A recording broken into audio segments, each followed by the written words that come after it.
그리스도인은 하나님의 말씀을 듣는 데 집중합니다. 설교는 설교자가 성경 기록을 통해 하나님의 성품의 어떠하심을 드러내는 것입니다. 설교는 경배에 있어서 가장 중요한 부분입니다.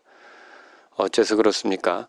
경배는 하나님을 만나는 것인데 설교는 성경 기록을 풀어 하나님께서 어떤 분이신지를 소개하므로 그분에 대해 깨닫고 알도록 도움을 주기 때문입니다. 오늘날 경배를 통해 하나님을 만난다는 것은 우리 눈에 가시적으로, 물리적으로 그분이 현현하시는 것이 아니라 하나님의 말씀을 통해 믿음으로 그분을 만나는 것입니다. 그런 면에서 설교는 성도들이 하나님을 만나도록 하는 중요한 통로입니다. 설교는 도덕 강좌나 교양 강좌가 아닙니다.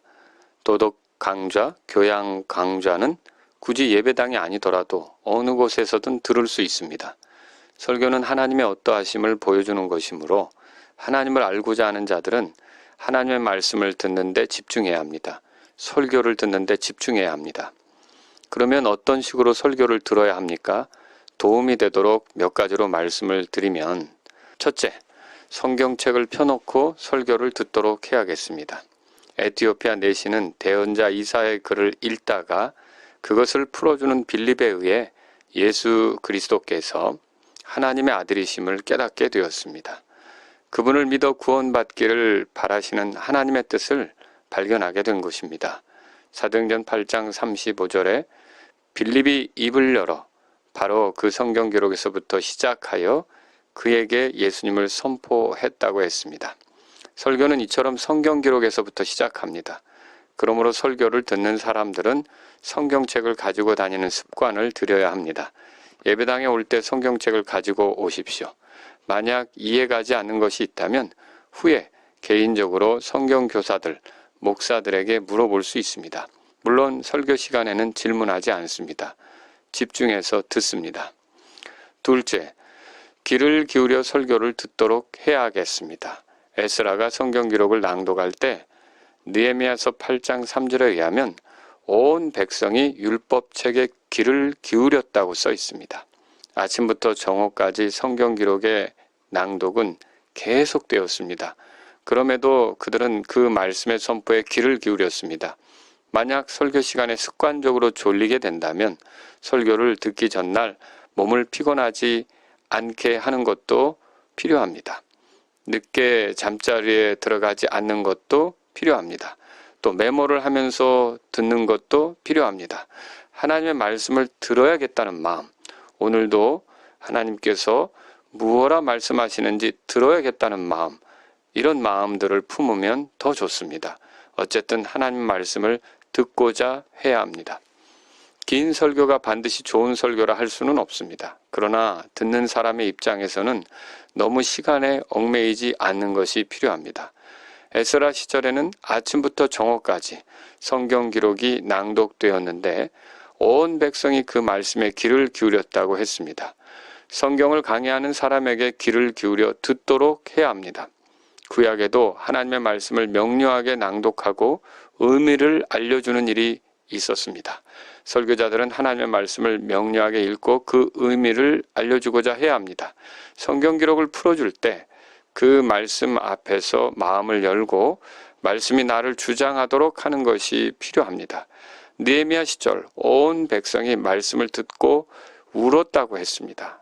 느헤미야서 8장 8절에서 9절에 보면 이와 같이 그들이 하나님의 율법에서 책에서 명료하게 낭독하고 의미를 알려주어 그들로 하여금 그 낭독하는 것을 깨닫게 하니라. 온 백성이 율법의 말씀들을 듣고 울므로, 이 말씀을 들을 때 나타나는 반응들이 있었습니다. 온 백성은 하나님의 말씀을 들을 때 울었습니다. 살아있는 나무는 물을 뿌리면 성장하게 됩니다. 그러나 죽어있는 나무는 물을 뿌리면 썩게 됩니다. 마찬가지로 생명 있는 사람들은 말씀을 들을수록 더 영적인 성장을 경험하게 됩니다. 셋째, 설교자들을 위해 기도해야 합니다. 에베소서 6장 19절을 보겠습니다. 또 나를 위하여는 내게 말하는 것을 허락하사 내가 담대히 입을 열어 복음의 신비를 알리도록 구하라. 사도 바울은 에베소 교회 성도들에게 자기를 위해 기도해달라고 요청했습니다. 설교자들이 성령의 힘과 권능을 드러내도록 기도해야 합니다. 데살로니가전서 1장 5절에 의하면 이는 우리의 복음이 말로만 너에게 이르지 아니하고 권능과 성령님과 큰 확신으로 이르렀기 때문이니라. 복음이 말로만 전해지는 것이 아니라 권능과 성령님의 큰 확신으로 전해지도록 기도해야 합니다. 고린도전서 2장 4절은 말합니다. 또 나의 말과 나의 복음 선포를 사람의 지혜에 유혹하는 말들로 하지 아니하고 성령과 권능을 실증함으로 하였으니 초기 교회는 하나님의 말씀이 왕성해지도록 기도했습니다. 사도행전 4장 29절에서 30절을 보면 그들은 주여 이제 그들의 위협을 보시고 또 주의 종들이 전적으로 담대히 주의 말씀을 말하게 하시며 라고 기도했습니다. 이 기도는 초대교회에 있는 많은 반대와 위협 속에서도 하나님의 말씀이 전해지기를 바라는 그런 기도였습니다. 넷째, 설교를 들을 때 하나님의 말씀으로 받습니다. 바울이 선포할 때 그것을 듣는 사람들은 단지 사람의 말로 받지 않았습니다. 물론 그가 사도였다는 특별함이 있습니다.